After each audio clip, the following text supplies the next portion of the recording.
អ្នកឈ្មោះអ្វីឪពុកម្ដាយអ្នកជានរណាហើយប្រទេសរបស់អ្នកនៅណាលោកជួយចេះប្រើពាក្យអ្នកម្នាក់ដូចចាស់បារាំងអញ្ចឹងមុននេះខ្ញុំលយដែរអត់លយណាស់លោកចាស់ថ្លៃតែខ្ញុំត្រូវធ្វើយ៉ាងម៉េចទៅបានឃើញមុខញញឹមខ្ចប់របស់លោកម្នាក់នឹងទេខ្ញុំតែសម្បត្តិឃើញមុខនាងច្រើនឆ្នាំមកហើយអញ្ចឹងលោកជាមែនទេថាពួកជាគូប្រេងនឹងគ្នានាងគឺជាមនុស្សដែលខ្ញុំស្រឡាញ់គឺជាមនុស្សស្រីដែលខ្ញុំរំចាំស្មោះស្ម័គ្ររាប់រយពាន់ឆ្នាំមិនប្រែប្រួលឡើយទោះបីយើងប្រត់គ្រប់ព្រួតជាតិគ្នាទោះត្រូវជប់នឹងឧបសគ្គអ្វីក៏ដោយមិនខ្លាចនោះឡើយទៅជួបត្រាត្រៃឲ្យបាន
ពេលប្រសពនេត្រា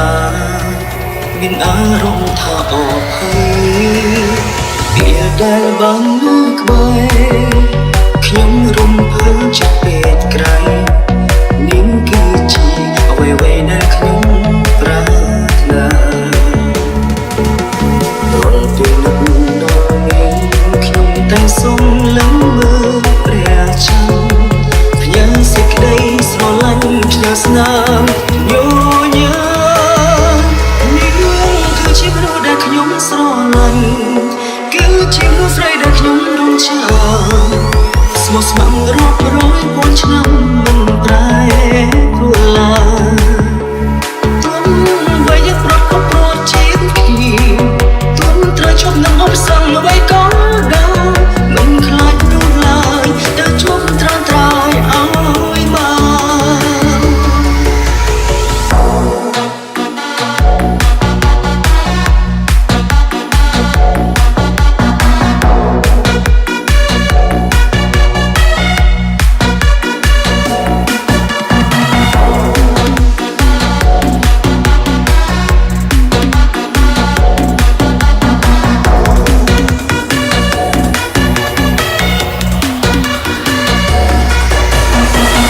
ជាអូននៅតែនេះអីកូនដល់កូននៅពេលរងងាស្នេហ៍ស្មោះចេញពីចិត្តបែកគំគ្រីពុំមានឆ្ងាយគ្នាមើលបើសិនតែនេះអូនជាទេវតាអូននឹងប្រាសាទទៀងពេលវេលាលុបលាងការឈឺចាប់ដែលធ្វើឲ្យគូយើងគ្រោះគ្រាហើយរកtoànឆ្នាំបើសិនបងមិនប្រែជាចាស់បងមិនខ្លាចនឹងរងចាំទេទូឆ្លងរាប់ពាន់ឆ្នាំក៏បងស្ទូត្រង់ប្រយោគនៅស្ដាប់ញញឹមគឺជាដង្ហើមនៃជីវិតអូនជាចង់បាំងបែកក្នុងដើមទូស្រីដូចមេឃនឹងដីមានថ្ងៃដាក់ផ្ដៅគ្នាបាន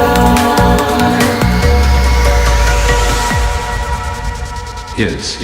me, Sai.